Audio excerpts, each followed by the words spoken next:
Hey everyone, welcome to another session of Ask Ralph the Evaluator, and I'm Ralph the Evaluator. One thing evaluators find especially challenging is how to derive a cost for their services. Some evaluators I've noticed get consumed in their Excel sheets, often backwards engineering the hours they will spend to fit in some kind of fixed line item. Needless to say, that's a recipe for disaster. In this short video, I'm going to share with you a simple approach that has served me well for the last 2.5 decades. In 2000, Mel Mark, and I love Mel Mark, he's a mentor of mine, and his colleagues published the Integrated Theory of Evaluation.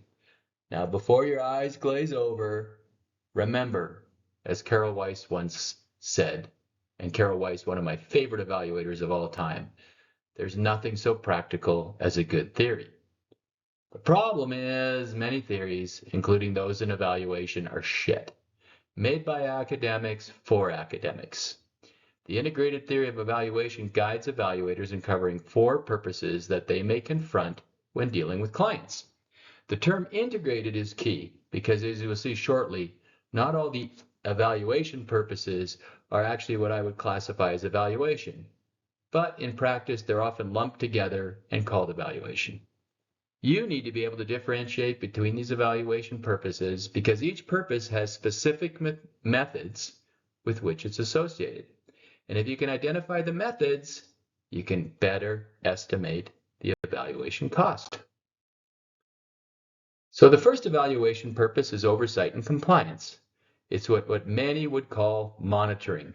Monitoring is not evaluation. It's why we call it MEL, monitoring and evaluation. Oversight and compliance just gives your clients, usually the funder, a sense that something is happening with the money that's supposed to be happening with the money. It's all about accountability, but speaks nothing to whether a program or policy was implemented correctly or has having its intended impact. The second evaluation purpose is knowledge development.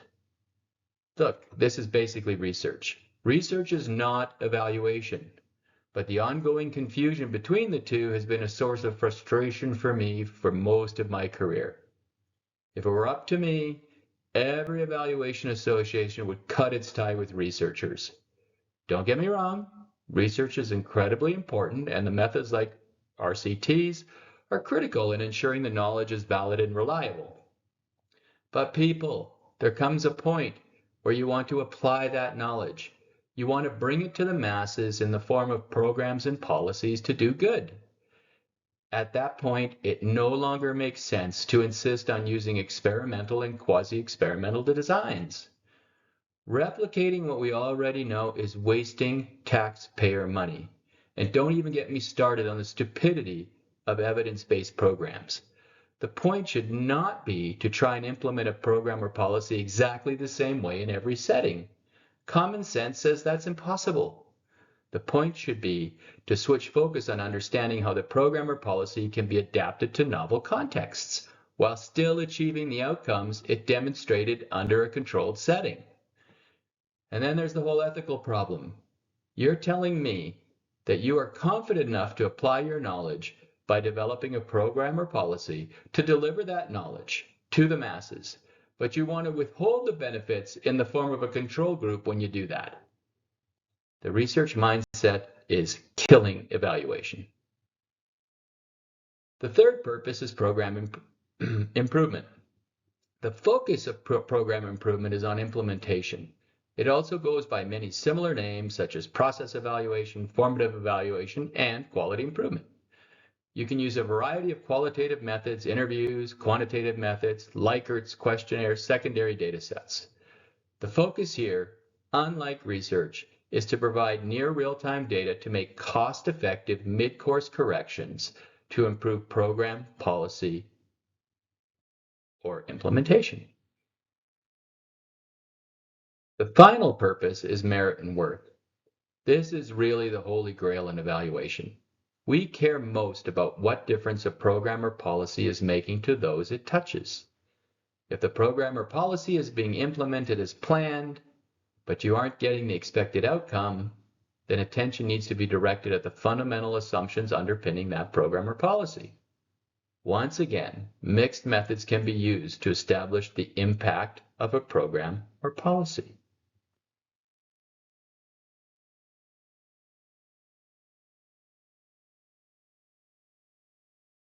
Some programs or policies you are asked to evaluate might only relate to one evaluation purpose.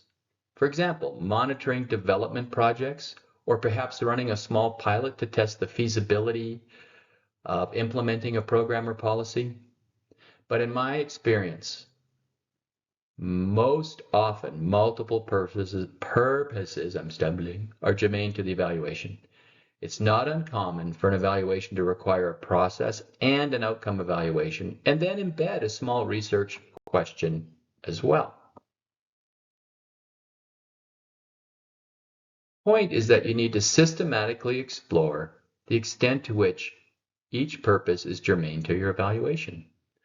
Once you know the purpose, you can decide on the methods that are fit for purpose, and from there, you can derive an evaluation cost.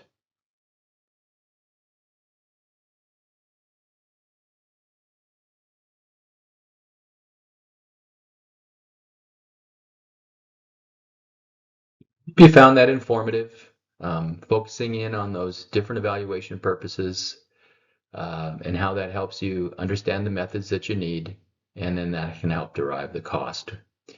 I'd appreciate it if you would visit my website, justevaluation.com. As you know, I'm also trying to promote my book there as well. And if you'd subscribe to my YouTube channel, Ask Ralph the Evaluator, I'd really appreciate it.